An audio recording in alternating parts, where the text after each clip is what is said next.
ওদালগুৰি জিলা প্ৰশাসনলৈ বিশেষ আহ্বান বিটিসি নিৰ্বাচনৰ এগৰাকী প্ৰাৰ্থীৰ আৰক্ষী প্ৰশাসনক নিৰপেক্ষ হ'বলৈ আহ্বান খৈৰাবাৰী সমষ্টিৰ বিপিএফৰ প্ৰাৰ্থী লোমচাও দৈমাৰী বিপিএফৰ উত্থানক লৈ বিজেপি আৰু আৰএছএছ সংকিত হোৱা বুলি মন্তব্য প্ৰাৰ্থীগৰাকীৰ সেই বিজেপি আৰএছএছৰ কথামতে বিপিএফ সমৰ্থকক আৰক্ষীয়ে হাৰাশাস্তি কৰাৰ অভিযোগ লোমচাও দৈমাৰী 6 সেপ্টেম্বৰৰ পৰা আমি খুব বঢ়িয়াকৈ আমাৰ খৈৰাবাৰী 33 নং খৈৰাবাৰী সমষ্টিত আমি কেম্পেইন কৰি আছো যিমানখিনি চেংৰা মানুহ আছে তেওঁলোকে কেম্পেইন কৰি আছে অলপ সন্ধিয়ালৈ কমসে কম 8 9টা 10টা এনেকুৱা বাজালৈ কেম্পেইন কৰি আছো কিন্তু আমি যে অলপ দেখা পাইছো মানে কেইদিনমান আগৰ পৰা মানে অলপমান আমাৰ পুলিচ প্ৰশাসনৰ পৰা অলপমান বাধা পাই আছো আমি তা আমাৰ কেইজনমান ব্যক্তিক ডিটেইন কৰিছে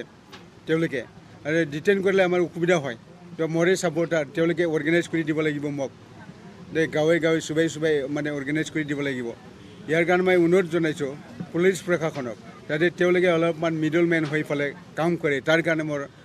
মই এজন কেণ্ডিডেট হিচাপে বিপিএফ দলৰ এজন প্ৰাৰ্থী হিচাপে মই তেওঁলোকক অনুৰোধ কৰিছো তো মই ডিসি মহোদয়কো অনুৰোধ জনাইছো বা এসপি মহোদয়কো মই অনুৰোধ জনাইছো তেওঁলোকে যাতে আমাৰ পাৰ্টিৰ মানে আমাৰ কৰ্মকৰ্তাসকলৰ ওপৰত তেওঁলোকে যাতে হাৰাসমেণ্ট নকৰে আজিৰ পৰা কাৰণ যোৱা ৰাতিও আজি ৰাতি বকবৰী গাঁও আণ্ডাৰ মানে টাংলা পুলিচ ষ্টেচন মানে 3জন 4জন তেওঁলোকে মানে উঠাই আনিছে সেই উঠোৱাৰ সময়ত তেওঁলোকে মহিলাকো অলপমান মানে কি কয়তো অলপ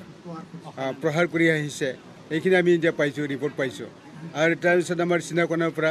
এজন 17 বছৰীয়া পঢ়ি থকা মানে ছাত্ৰক মানে উঠাই আনিছে সেইদিনা আমাৰ জালুকবাৰীৰ পৰা সেনেকুৱা আনিছিলে গতিকে পুলিচ প্ৰশাসনে যদি আমাৰ ছাপোৰ্টাৰৰ ওপৰত যদি এনেকুৱা কৰি থাকে তো সঁচাকৈ সেইটো অলপ